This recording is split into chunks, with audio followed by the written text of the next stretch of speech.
So for each country, I have the flag.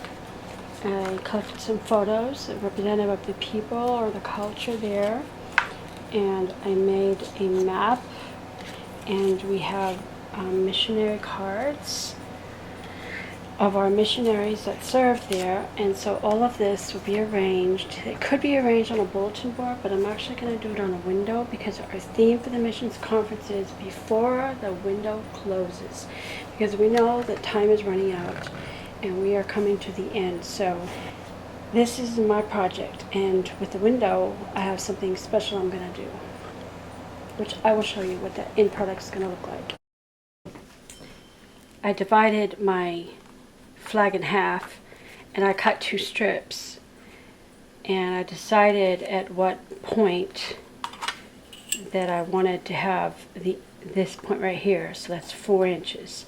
The entire flag is 7 inches, and so I put a point there, and this is 7 inches, and then I just drew an angle, and then I just copied this shape onto the blue, so I have 2 parts.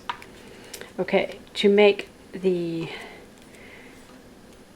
medallion, I started with this, making a smaller circle in the middle, and I had a bigger circle, but then I figured it wouldn't fit in here, it was too big, so I had to make a smaller circle, and then I just did crosswise marks.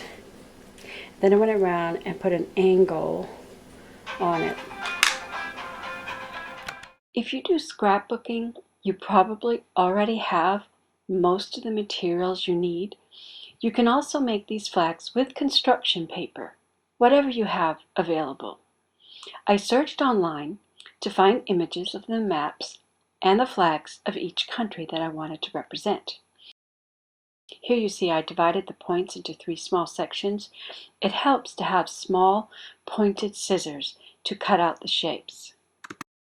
We have it cut out, and we'll just turn it over so we have a nice clean side, and that's how we make that little medallion for the Philippines flag. It looks like a sun. Okay, first thing we're going to do is we're going to glue on. And with this flag, I started with a solid white base. I like to spread the glue out with a cheap dollar store paintbrush. Never ever use your good brushes for this job. I drew and cut out my own stars, so they're not perfect. One of these days I need to get me a star punch to have perfect stars. I just found the halfway point between 7 inches, which is 3.5 inches, so it's 3.5.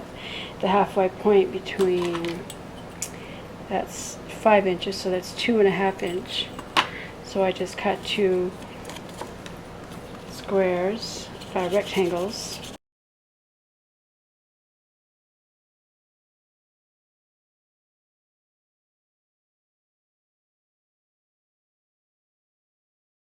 Now for Libera, I think that's a country. What I did here was I looked at the entire space of the white and measured, and I counted, okay, so it's got to have 6 red stripes, 1, 2, 3, 4, 5 white stripes, and I tried to find an even spacing that would give me that outcome. So I cut, these were all just 1 block, 7 inches long, so I cut them, and I did not cut those in half. I had them full length because I wanted to make sure that this would match up right.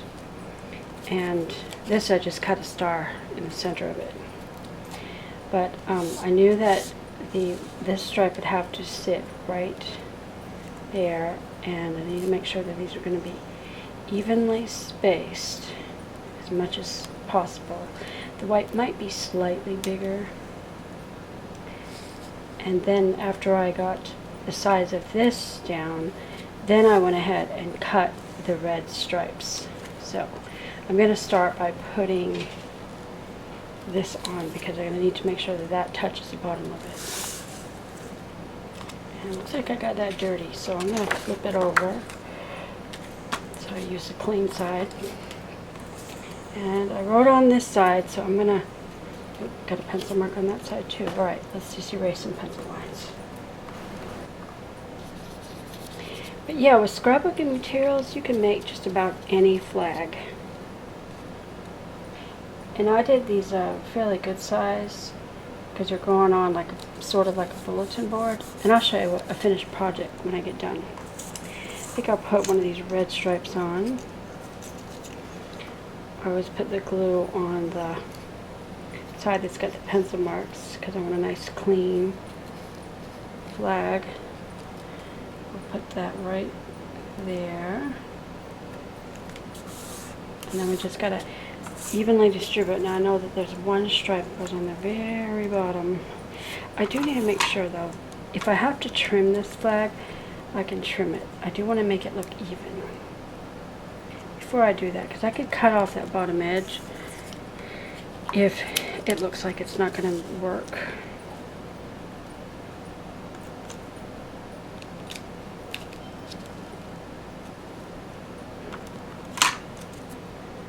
I think I'll go ahead and put the top one on. I do not have the paper marked, so I have to kind of eyeball spacing of the stripes. So I want to make sure that it's going to work. See, they look slightly closer together up top and wider at the bottom. So I think I'm going to wind up just shrinking the flag, and I'll just cut off this bottom piece. Okay, this is the Australian flag. This is a challenge to do. What I did at first is I cut a rectangle that was solid, and then I had some stripes left over from the previous flag, and I just laid them crosswise here to get that cross. Now these stripes were too fat from this flag, so what I did was I trimmed them. I think I'll just go ahead and glue those two on because I can explain as I'm doing it. This was one long piece, but I decided to cut it into two parts. But I needed to have that cross in the middle before I could draw the rest of the lines. So I took my ruler and I made a mark on either side of the red line on both the top and the bottom. And then, looking at my picture reference, I also used my ruler to make lines. I think it's all, yeah, see, here it is. You can see all my marks right there, all my pencil marks. And then I just cut out these places that are going to remain blue. I'm going to go ahead and glue that down.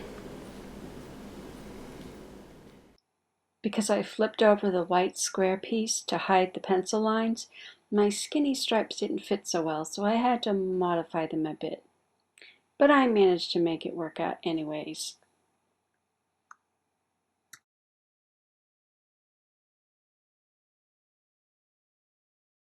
One at the top, one at the bottom, and two on the sides. And then it always has one right here in the middle, which makes me think of where Jesus Christ was speared, generally where they go.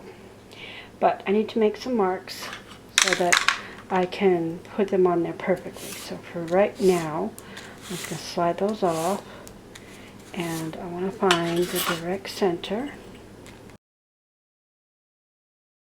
And I'm going to just make a circle just so I'm going to make it a little bit smaller.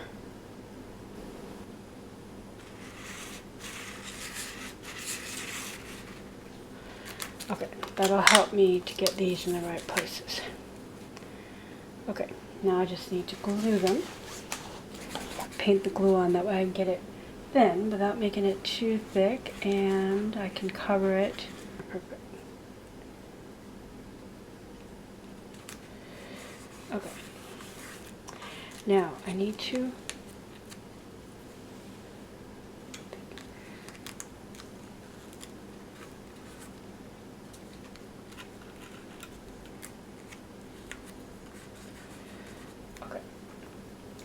Now I need to make some marks because I want to make sure that I put the stripes on.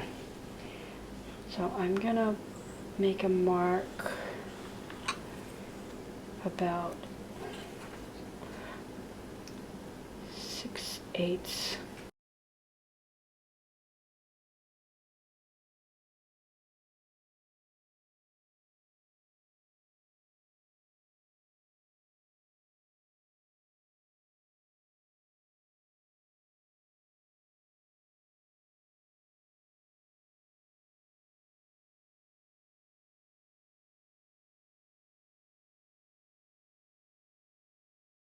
And that is the South Korean flag. Okay, now we're going to do some cutting.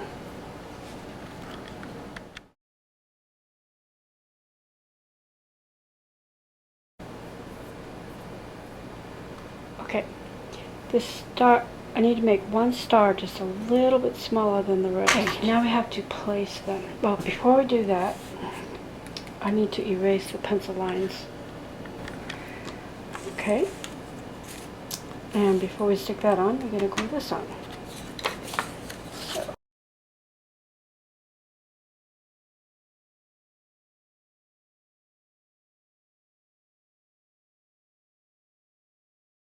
So I'm working with teeny tiny pieces. I'm using my tiny tools because sometimes fingers become a problem. Here's that cross again that I see on so many flags made with stars arranged in the shape of a cross.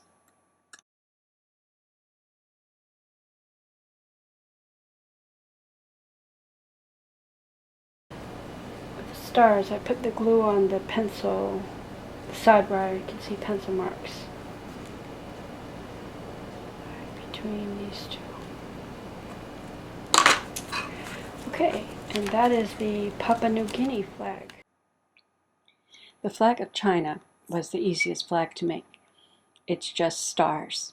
One big star and 4 smaller stars arranged in an arc around the big star. Easy.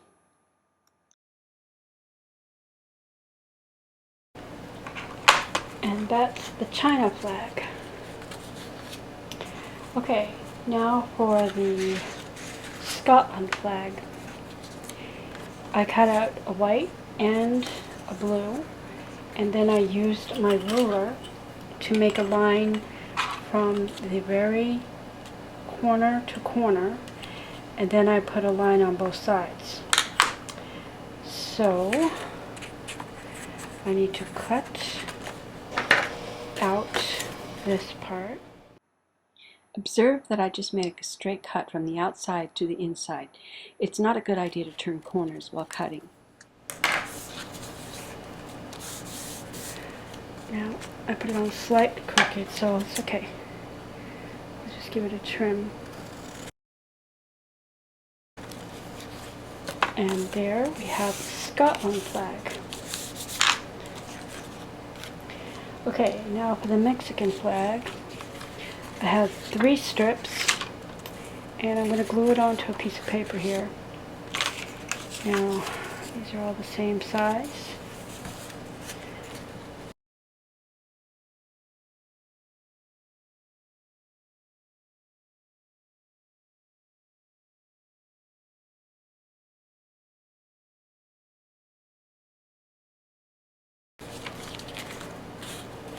Now, I still have to draw, and I'll probably sketch it in with a pencil, and then I will color it with color pencils. But I'll do that later. Okay, the flag of India.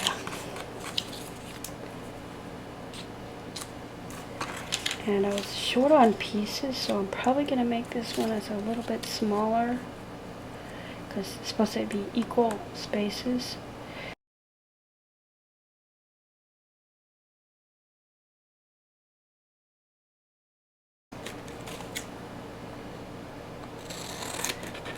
Now I just got to get my color pencils and draw that design and that design. To draw this design, I take a mechanical approach. I start with marking the center of the circle, filling in the outside edge of the circle. Then I draw the straight lines. Then I fill in a little bit more in the center of the circle because it seems to be a little fuller there. Then I work the scallop edges all the way around. You see how I just kind of rotate the paper? So I can just kind of repeat the pattern. Okay, there we have the flag of India. Now to draw this. Now here is where being an artist comes in handy. Because I can draw anything. I sketched it with pencil. I did use a black marker for a few little details to help it stand out a little bit more.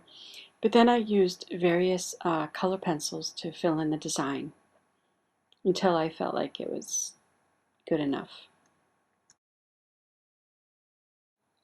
Using my art skills and sharing it with my church, it gives me a more opportunity to expand my experience with art. There's the country of China and the China flag. There's Papua New Guinea.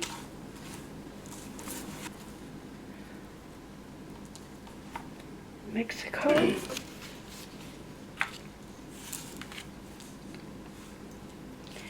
And Scotland.